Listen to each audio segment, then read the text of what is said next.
मना वासना चुकवियेर झारा, मना कामना सांडिरे द्रव्यदारा, मना यातना थोर हे गर्भवासी, मना सज्जना भेटवी राघवासी. नमस्ते मुलांनो. आज आपण खरा नागरिक हा पाठ लेखक सुहास बारटक्के यांचा पाहणार आहोत. खरा नागरिक, खरा रिअल नागरिक जो आहे, देशाचा खरा नागरिक हा नक्की कोण आहे? तर ते लेखक सुहास बारटक्के यांनी अतिशय उत्तम प्रकारे या पाठातून सांगितलेलं आहे. हं. मुळात आपण खरा नागरिक कोण असतो, कसा असावा, हे सगळं तुम्ही नागरिकशास्त्रामध्ये शिकताच. नागरिकशास्त्र म्हणजे सिव्हिक्समध्ये शिकता. अनेक विषय तसे पाहायला गेलं तर मुलांना आपण शिकत असतो. हिस्ट्री, जिओग्राफी, सिव्हिक्स, नंतर इकॉनॉमिक्स, मॅथ्स, लँग्वेजेस तुम्ही शिकत असतात वेगवेगळ्या.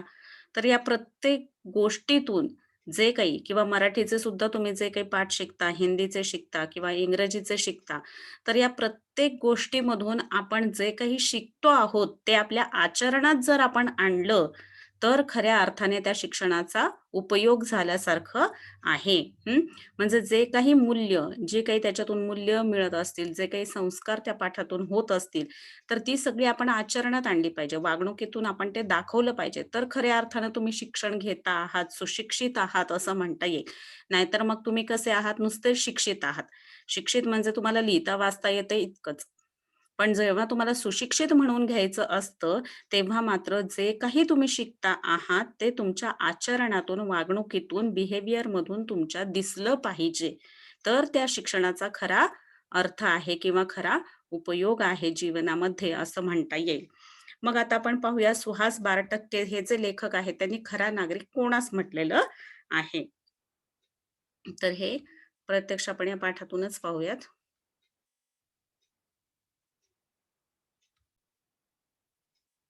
पहा. 15वा पाठ आहे खरा नागरिक. लेखक आहे सुहास बारटक्के. जन्म आहे 1955.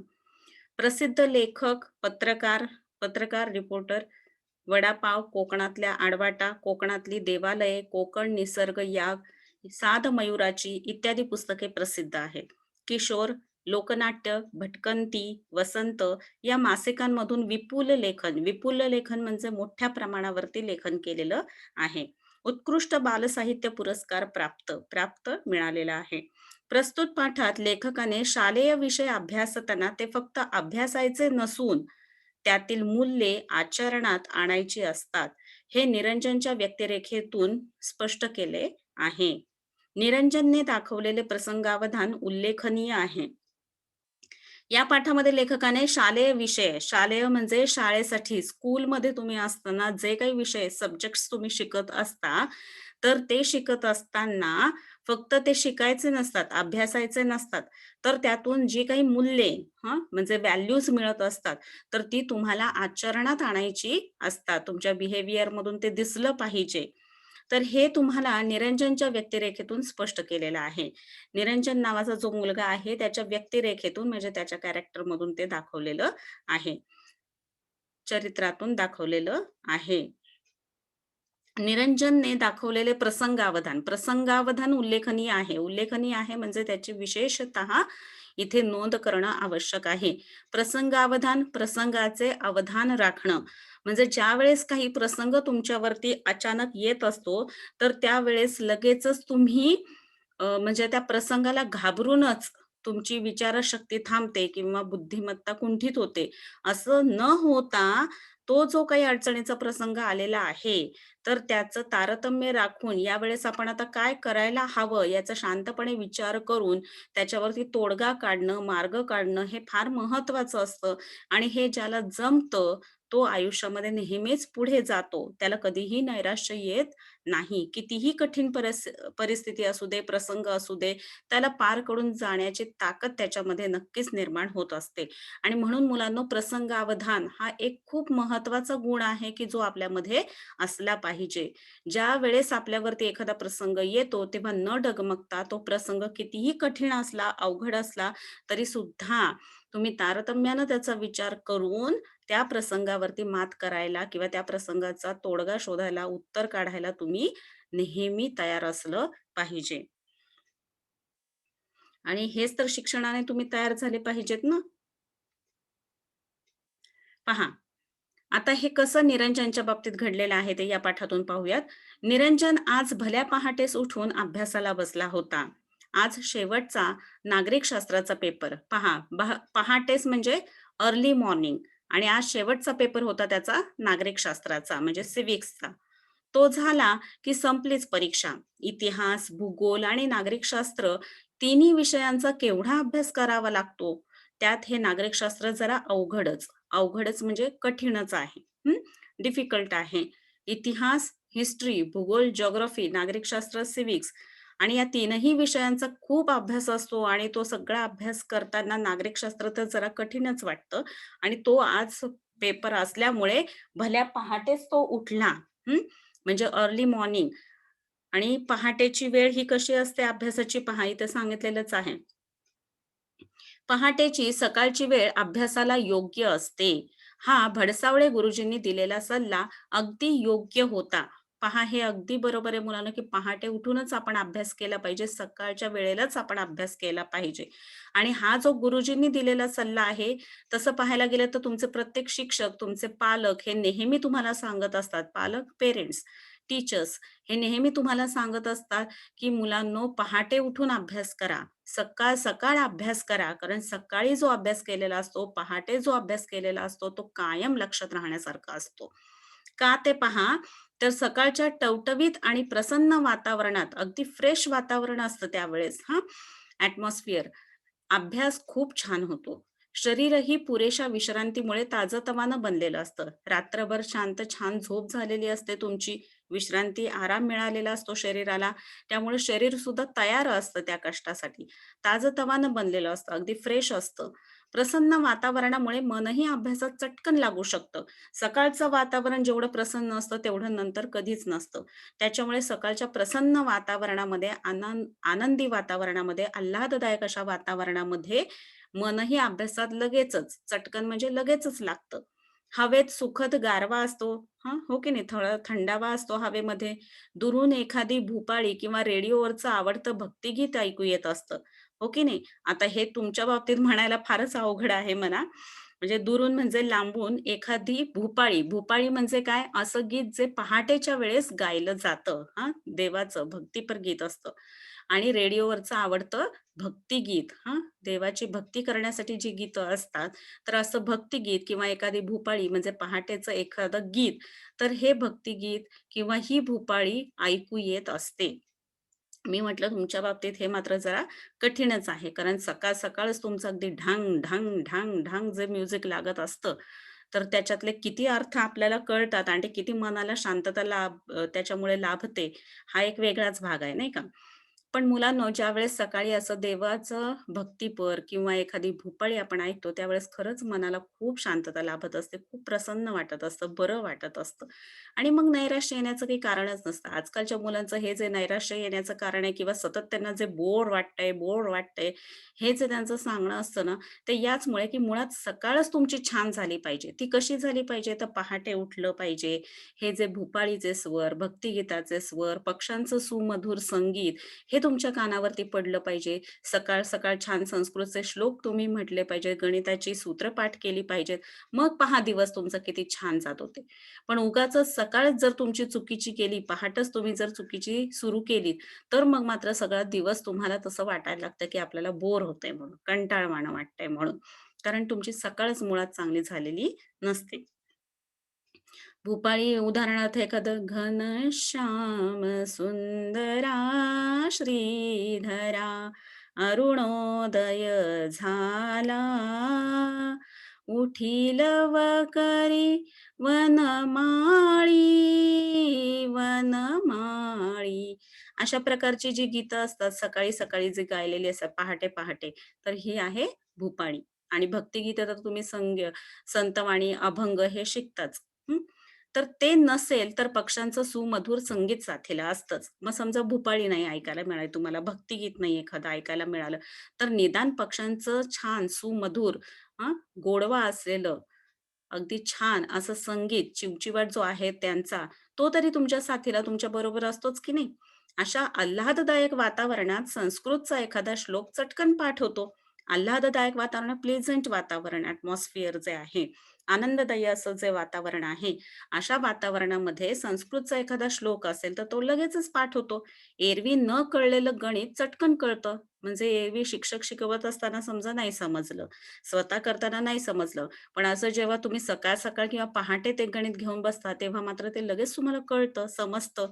त्याची रीतही लक्षात राहते. रीत, तऱ्हा, पद्धत सोडवण्याची. हा निरंजनचा अनुभव. जसं शिक्षकांनी सांगितलं होतं, भडसावळे गुरुजींनी दिलेला सल्ला होता. तो उपदेश किंवा तो सल्ला किती योग्य होता, याचा अनुभव निरंजनने घेतलेला होता. त्यामुळेच भडसावळे गुरुजींचा हा सल्ला त्याला मोलाचा वाटे. मोलाचा वाटे, अगदी महत्त्वाचा वाटत असे. मुळात मुलांनो, आत्ताची परिस्थिती अशी आहे, की जेव्हा पालक किंवा शिक्षक तुम्हाला एखादी गोष्ट सांगतात, ती तुम्हाला मोलाची वाटली तर पाहिजे, हो की नाही? की तो मोलाचा सल्ला आहे बाबा, की महत्त्वाचा सल्ला आपल्याला काही मोठे लोक देत आहेत, तर तो आपण ऐकावा, आपल्या आचरणात आणावा, हे आधी तुम्हाला मुळात वाटलं पाहिजे. त्याचं महत्त्व पटलं पाहिजे. तुमच्या मनामध्ये त्यांच्याविषयीचा तेवढा आदर मुळात असला पाहिजे, जो आजकाल खूपशा मुलांमध्ये नाही पाहायला मिळत. म्हणजे अगदी शिक्षकांचा सुद्धा एकेरी उल्लेख झालेला दिसतो. तर शिक्षकांचा सुद्धा एकेरी उल्लेख करणं किंवा वर्गामध्ये आपल्या अ, वडिलांच्या नावावरून त्या मुलाला चिडवणं, हे जे प्रकार असतात याच्यातून तुम्हाला तुमच्या आई-वडिलांविषयी, पालकांविषयी किंवा तुमच्या शिक्षकांविषयी किती आदर आहे हे लगेचच कळून येत असतं. त्यामुळे मुलांनो, आधी मुळात पालकांचं आणि त्यांच्या पाल्याचं, हां, म्हणजे पेरेंट्सचं आणि त्यांची जी मुलं आहेत त्यांचं नातं आणि त्याचबरोबर शिक्षकांचं आणि विद्यार्थ्यांचं नातं, हे कसं असलं पाहिजे, तर त्याच्यामध्ये एक पूल कशाचा असला पाहिजे, तर तो एक प्रेमाचा असला पाहिजे, आदराचा असला पाहिजे. म्हणजे प्रत्येक मुलाला आपल्या आई-वडिलांविषयी, आपल्या शिक्षकांविषयी, आपल्यापेक्षा वयानं मोठ्या असलेल्या व्यक्तींविषयी मनामध्ये आदर असला पाहिजे आणि प्रेम असलं पाहिजे. ज्यावेळेस तुम्हाला एखाद्या व्यक्तीविषयी प्रेम वाटत असतं, आदर वाटत असतो, त्यावेळेस त्यानं दिलेला सल्ला हा नक्कीच तुम्हाला मोलाचा वाटू शकतो. हं. तर ते आधी मुळात तुमच्यामध्ये सुधारणा झाली पाहिजे. अर्थात सगळीच मुलं अशी नसतात. काही मुलं अजूनही आम्हाला आठवतात, म्हणजे इतकी वर्ष आम्ही शाळेमध्ये शिकवत आहोत. इतके विद्यार्थी आमच्या हाताखालून गेलेले असतात मुलांनो, की काहींची लग्न झालेली आहेत, काहींची मुलं आपल्याच शाळेमध्ये पुन्हा विद्यार्थी म्हणून आलेले असतात. तर असे अनेक अनुभव आहेत, की आजही ते विद्यार्थी जे आमच्या हाताखालून गेलेले आहेत, तर ते आजही कुठेही आपण भेटू देत, रस्त्यावरती असू दे, नाहीतर मग एखाद्या समारंभात भेटू दे, कार्यक्रमात भेटू दे, प्रथम आल्या-आल्या लगेचच वंदन ते करणार आणि तुमची चौकशी करणार. म्हणजे मुलांच्या मनामध्ये आदर आहे, प्रेम आहे, हे सांगायची गरज पडत नाही. तुमच्या आचरणातून ते लगेचच लक्षात येत असतं.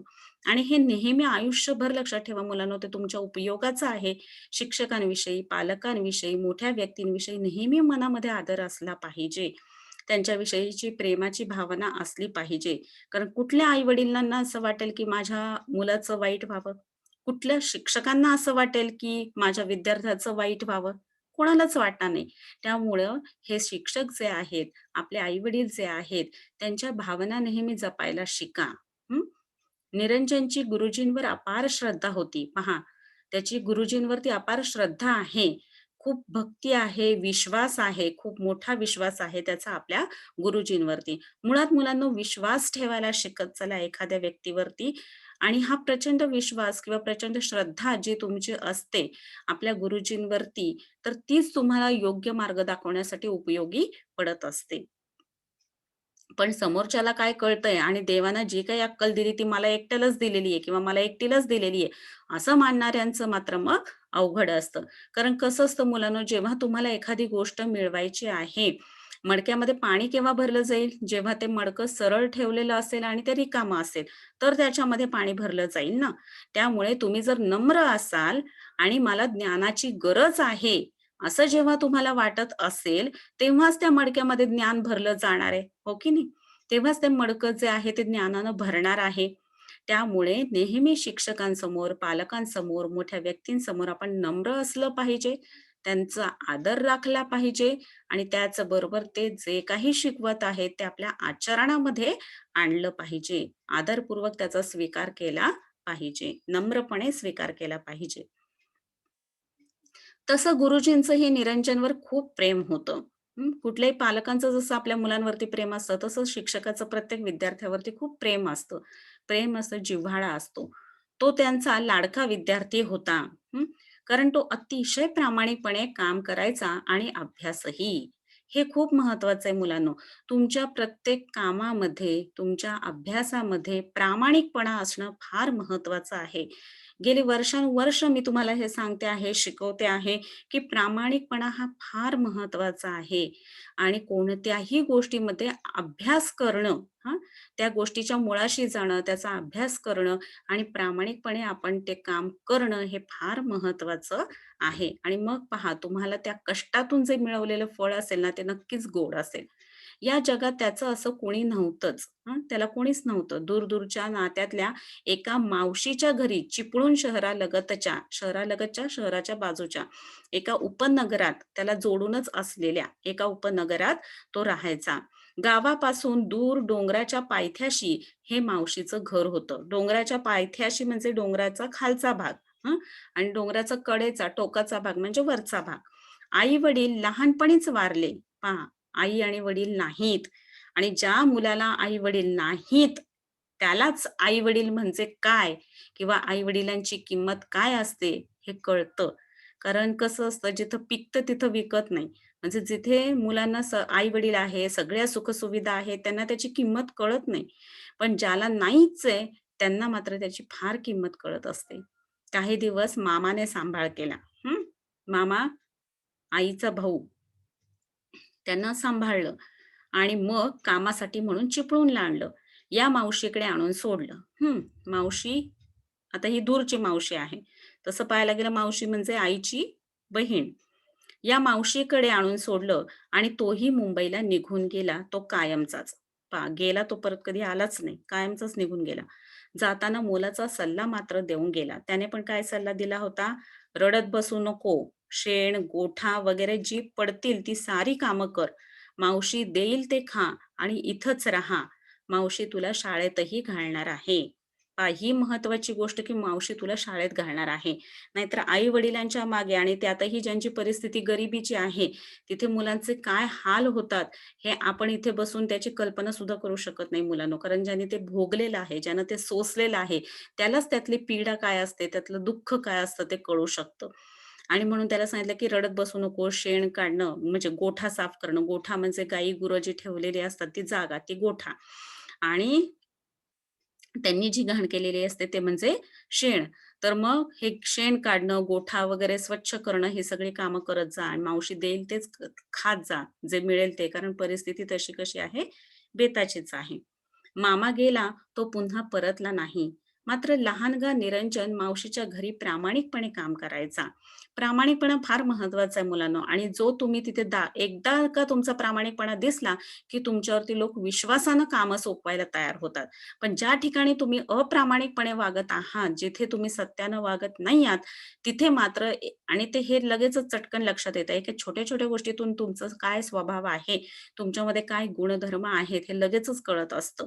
आणि जिथे अप्रामाणिकपणा आहे, त्याचा निभाव, त्याचा टिकाव फार काळ लागत नाही मग. एखाद वेळेस तुम्हाला त्याच्यामध्ये सक्सेस मिळेल, पण वारंवार तुम्हाला त्याच्यात यशस्वीता, सक्सेस मिळणार नाही. आणि ज्याला सक्सेस मिळवायचा आहे, त्याच्याकडे प्रामाणिकपणा हा गुणधर्म असलाच पाहिजे. घरातल्या सर्वांशी त्याने जमवून घेतलं आणि शाळेत नाव दाखल केलं. सगळ्यांशी तो खेळीमेळीने राहायचा. सगळ्यांशी पटवून घेतलं. ही पण हे पण फार महत्वाचं आहे पहा, की ज्या ठिकाणी आपण राहतो आहोत, त्या सगळ्यांशी आपण पटवून घ्यायला शिकलं पाहिजे, जमवून घ्यायला शिकलं पाहिजे. नाहीतर काही माणसं आपल्याच तोऱ्यात असतात, काही मुलं आपल्याच तोऱ्यात. हं, की मला नाही कोणाची गरज, असं म्हणून चालत नसतं. कारण तसं जर असतं, तर आपण एखाद्या डोंगरावर जाऊन राहिलो असतो की. पण आपण का समाजामध्ये राहतो? आपल्याला गरज आहे समाजाची. आपण एक समाजशील प्राणी आहोत. मनुष्य हा एक समाजशील प्राणी आहे. समाजामध्ये राहूनच त्याची प्रगती होऊ शकते. मग समाजाशी मिळतं-जुळतं घेणं हे त्याला भागच आहे. मावशीची परिस्थिती यथातथाच असल्याने म्हणजे बेताचीच असल्याने, फार काही ती श्रीमंतीची वगैरे नव्हती, गरीबच होती. मावशीची परिस्थिती यथातथाच असल्याने निरंजन वार लावून जेवायचा. वार लावून जेवणे हा काय प्रकार आहे मुलांनो? तर सोमवारी याच्या घरी जेवायला जायचं, मंगळवारी याच्या घरी जेवायला जायचं. असे प्रत्येकाच्या घरी वार ठरलेले असायचे आणि त्या वाराला त्या घरी जेवायला जायचं. पहिल्याच वर्षी त्याची अभ्यासातली प्रगती पाहून भडसावळे गुरुजींनी त्याला थोरा मोठ्यांच्या घरी वार लावून दिले. त्याची प्रगती पाहून. आणि कसं मुलांनो, तुम्ही कुठल्याही परिस्थितीत असा, तुम्ही गरीब असा, श्रीमंत असा, त्याच्याशी काही शिक्षकाला देणं-घेणं नसतं. शिक्षकाला मुळात काय माहिती असतं, की अरे हो, हा कष्टानं करतोय बरं का, अभ्यास करतो आहे. आणि मग ती अभ्यासातली प्रगती पाहून भडसावळे गुरुजींनी त्याला थोरा मोठ्यांच्या घरी जेवायला वार लावून दिलेले होते. दररोज एकाच्या घरी दुपारी निरंजन पाहुणा म्हणून जेवायला जायचा, मग तिथून शाळेत. संध्याकाळी मात्र मावशीकडे जे काही मिळेल त्यावर राहायचा. सकाळी लवकर उठून घरातली, गोठ्यातली सारी कामं आटपून आटपून पूर्ण करून अभ्यासाला बसायचा. पहा, सकाळी लवकर उठून घरातली, गोठ्यातली सगळी कामं करायची आणि मग अभ्यासाला बसायचं आणि अशीच मुले पुढे येतात. पण ज्याला प्रत्येक वेळी सगळं काही आयतं मिळतं आहे, सगळं काही रेडीमेड आहे, तयार आहे, आता फक्त तुला अभ्यासच करायचा आहे, अशा ठिकाणी मात्र अभ्यासाची बोंबाबोंब. हं. आणि ज्याला काहीच मिळत नसतं, तो मग कशा परिस्थितीतून वर येत असतो पहा मुलांनो. शेवटी परिस्थिती माणसाला शहाणं करून सोडत असते. गुरुजींवर श्रद्धा ठेवायचा. पहा, सकाळी लवकर उठायचा, घरातली, गोठ्यातली सगळी कामं करायचा. शिवाय गुरुजींवरती श्रद्धा ठेवायचा आणि परीक्षेत पहिला नंबर पटकवायचा. एवढं करून सुद्धा परीक्षेत मात्र पहिला नंबर. त्याच्या वह्या पुस्तकांचा खर्च भडसावळे गुरुजीच करायचे. गुरुजींनी त्याला सांगितलं, की "जोपर्यंत तुझा पहिला नंबर आहे, तोपर्यंतच मी सारा खर्च करीन आणि वारही लावून देईन, नाहीतर नाही." गुरुजींचं हे वाक्य लक्षात ठेवून निरंजन झटून अभ्यास करायचा. पहा, दिवस-रात्र अगदी काम करणं, अभ्यास करणं, चांगली वागणूक ठेवणं, आचरणात जे काही आपण शिकतो आहोत ते आणणं, हे किती त्या निरंजनच्या बाबतीत दिसून येतंय पहा. आणि त्यामुळे पहिला नंबर त्यानं कधी सोडला नाही. कारण का? तर भडसावळे गुरुजींनी सांगितलेलं होतं, "जोपर्यंत तुझा पहिला नंबर येतोय, तोपर्यंतच मी तुझा सारा खर्च करीन आणि वार लावून सुद्धा तुला जेवायला देईन म्हणून."